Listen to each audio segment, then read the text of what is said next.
Bem-vindos ao canal Sejam Santos, onde vamos explorar a vida e as obras dos santos mais inspiradores da história da Igreja Católica. Nós vamos compartilhar suas histórias, seus ensinamentos e seus exemplos de virtudes, esperando que possam nos inspirar a viver de acordo com os ensinamentos de Cristo. Então, se você quer aprender mais sobre esses santos e descobrir como suas vidas podem ser caminhos que nos levam a Jesus Cristo para nós hoje, inscreva-se no nosso canal e deixe o seu like. Inscreva-se hoje mesmo, divulgue nosso canal a seus amigos e comunidades e nos ajude o nosso canal para que possamos alcançar mais pessoas na divulgação a conhecer mais a vida dos santos, onde a santidade é uma jornada diária. Faça parte dessa comunidade de busca pela santidade.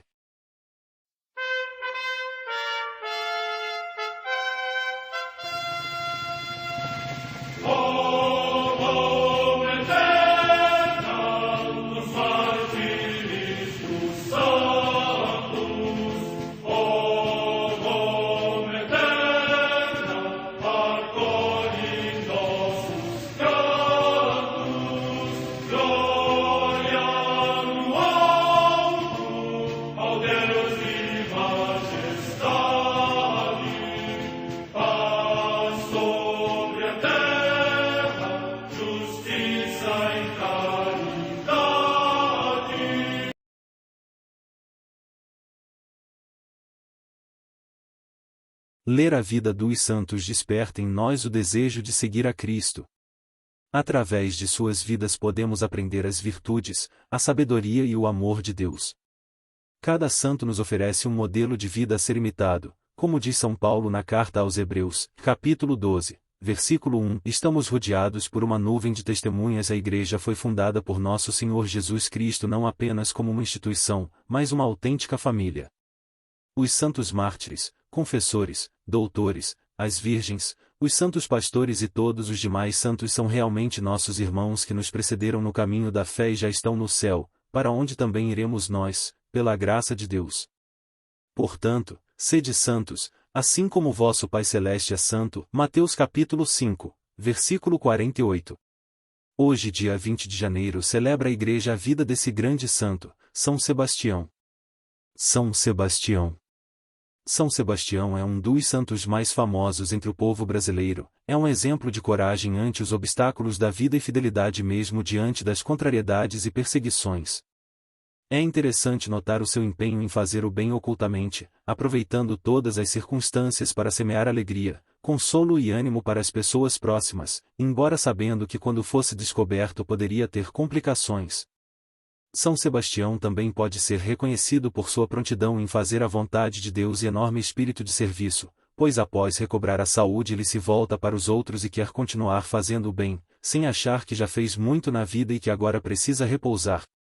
Portanto, São Sebastião é exemplo de homem que testemunhou a fé católica e foi anunciador da misericórdia de Deus. Por consequência, tendo a coragem de dizer que a vida é inalienável desde a concepção até o seu termo natural, e que os símbolos de nossa fé não podem se curvar diante dos imperadores de plantão. Venerado como protetor da humanidade contra a fome, a peste e a guerra, São Sebastião foi um oficial romano convertido ao cristianismo e que, por sua fé, foi duplamente martirizado durante o império de Diocleciano, impiedoso perseguidor dos cristãos. Nascido na França, no final do terceiro século, mudou-se ainda pequeno com sua família para Milão, onde cresceu e foi educado sob os princípios do cristianismo. Sebastião se alistou no serviço militar de Roma e tornou-se, em pouco tempo, um dos oficiais prediletos do imperador, sendo promovido a comandante de sua guarda pessoal. Secretamente, valendo-se de seu alto posto militar, o santo visitava frequentemente os cristãos que se encontravam presos para serem levados ao Coliseu, onde seriam devorados por leões ou mortos em lutas com os gladiadores. Aos seus irmãos na fé, levava palavras de consolo e de ânimo, falando na salvação da vida após a morte, segundo os princípios do cristianismo. Isso ajudava os prisioneiros a enfrentar o martírio que os aguardava. Denunciado ao imperador Diocleciano, este o impeliu a renunciar à fé cristã. Sebastião, entretanto, diante do imperador, não negou a sua fé e, por isso, foi condenado à morte, sem direito à apelação. Diocleciano deu ordem a seus soldados para o alvejarem com flechadas, e depois, o deixaram sangrar até morrer. Este foi o primeiro martírio do santo. É devido a esse martírio que em sua imagem mais conhecida aparece amarrado a um tronco e com o corpo perfurado por flechas. Duplo martírio. Porém, ele não morre em decorrência das flechadas.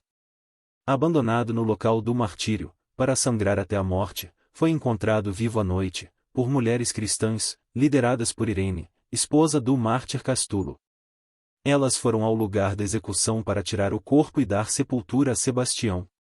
Ao verem que ainda se encontrava vivo, o levaram e cuidaram de suas feridas. Passado um tempo, já restabelecido, São Sebastião quis continuar seu processo de evangelização e, em vez de se esconder, com valentia apresentou-se de novo ao imperador, censurando pelas injustiças cometidas contra os cristãos, acusados de inimigos do Estado, e lhe pediu que deixasse de perseguir os cristãos. Ignorando os pedidos de seu ex-oficial, o imperador ordenou que fosse morto a pauladas e que seu corpo fosse jogado nos esgotos de Roma, para que não fosse venerado como mártir pelos cristãos. Mas mais tarde Sebastião apareceu para uma cristã chamada Luciana e disse a ela: "Em certo poço você me encontrará pendurado por um gancho e você deve me enterrar nas catacumbas dos apóstolos." Na mesma noite ela e seus servos fizeram o que Sebastião ordenou.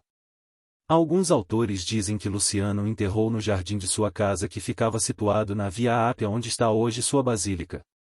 Era o ano de 287 d.C. Padroeiro do Rio de Janeiro. Um dos mitos da tutela do santo no Rio de Janeiro conta dos milagres recebidos pelos portugueses, chefiados por Estácio de Sá, que venceram a resistência de franceses e tamoios na cidade em 1567. Os projéteis dos franceses que atingiram os peitos nus dos homens de Estácio, um tal Luís de Almeida e um índio batizado Marcos, entre outros, não causaram nenhum dano físico, como se eles estivessem de armadura. É recorrente também a afirmação de que as feridas das flechadas contra os cristãos rapidamente saravam, o que era tido por milagre de São Sebastião, segundo Manuel de Menezes e Simão de Vasconcelos. O milagre por excelência, narrado por diversos cronistas, foi a aparição de São Sebastião, como um desconhecido soldado gentil homem, de notável postura e beleza, saltando de canoa em canoa e assustando os inimigos, segundo o que teriam afirmado os próprios tamoios e franceses, após fugirem e desarranjarem uma cruel e desigual arapuca de canoas forjada contra os da cidade. Os povoadores, atribuindo o fato a um milagre, acorreram à capela de São Sebastião, rendendo-lhe graças pela salvação de suas vidas. A Santa Madre Igreja celebra também nesse dia os santos São Fabião, Papa e Mártir, que por intervenção divina foi chamado do laicado ao pontificado e, depois de dar glorioso exemplo de fé e virtude, sofreu o martírio na perseguição do imperador Décio. São Cipriano faz o elogio do seu combate, afirmando que ele deu testemunho insigne e irrepreensível no governo da Igreja. O seu corpo foi neste dia sepultado em Roma, junto da Via Ápia, no cemitério de Calisto. Morte no ano 250. Em Antino, na Tebaida, região do Egito, Santo Asclas, mártir, que perante o governador não temeu as suas ameaças, afirmando que o seu maior temor era desprezar a Cristo e, depois de vários tormentos, foi lançado no rio. Morte no século IV. Em Niceia, cidade da Bitínia, hoje Iznik, na Turquia, São Neófito, mártir. Morte no século IV. Na Palestina, Santo Eutímio, abade, que, sendo natural da Armênia e consagrado a Deus desde a infância, partiu para Jerusalém e, depois de passar muitos anos na solidão, foi até a morte sempre firme e diligente na humildade e caridade insigne na observância da disciplina. Morte no ano 473. Em Worcester, na Inglaterra, São Volstano, bispo, que, chamado do claustro à sede episcopal desta cidade, associou os hábitos monásticos ao zelo pastoral, dedicando-se com diligência a visitar as paróquias, fomentar a edificação de igrejas, favorecer a formação cultural e condenar a venalidade. Morte no ano 1095. Em Coltibuono, na Etrúria, atualmente na Toscana, região da Itália, São Bento Ricasoli, eremita da congregação de Vallombrosa. Morte no ano 1107. Na Finlândia, Santo Henrique, bispo e mártir, que, sendo natural da Inglaterra, recebeu o encargo de governar da igreja de Uppsala, dedicando-se com grande zelo à evangelização dos finlandeses. Por fim, foi cruelmente morto por um homicida, que ele tinha tentado corrigir segundo a disciplina eclesiástica. Morte no ano 1157. Em Messina, cidade da Sicília, na Itália, Santa Eustóquio Calafato, virgem, abadesa da Ordem de Santa Clara, que se dedicou com grande energia a restaurar a primitiva disciplina da vida regular e promover a imitação de Cristo segundo a tradição de São Francisco. Morte no ano 1485. Em Roma, o beato Ângelo Francisco Pauli, presbítero da Ordem dos Carmelitas. Morte no ano 1720. Em Seul, na Coreia, Santo Estevão Minkuk Ka, mártir, que, sendo catequista, foi degolado no cárcere em ódio à fé cristã. Morte no ano 1840. Em Le Mans, na França, o beato Basílio Antônio Maria Morial, presbítero diocesano, fundador da Congregação da Santa Cruz. Morte no ano 1873.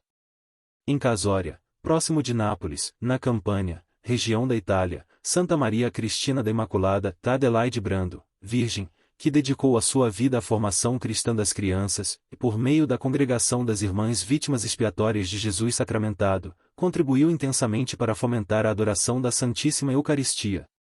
Morte no ano 1906. No mosteiro de Mount St. Bernard, próximo de Leicester, na Inglaterra, o beato Cipriano Miguel Ivenitensi, presbítero da Ordem Cisterciense, que, sendo natural do território de Onitsha, da Nigéria, ainda jovem professou a fé cristã contra a vontade da família e, ordenado sacerdote, se dedicou com grande zelo ao trabalho pastoral, até que, abraçando a vida monástica, mereceu consumar uma santa vida com uma santa morte.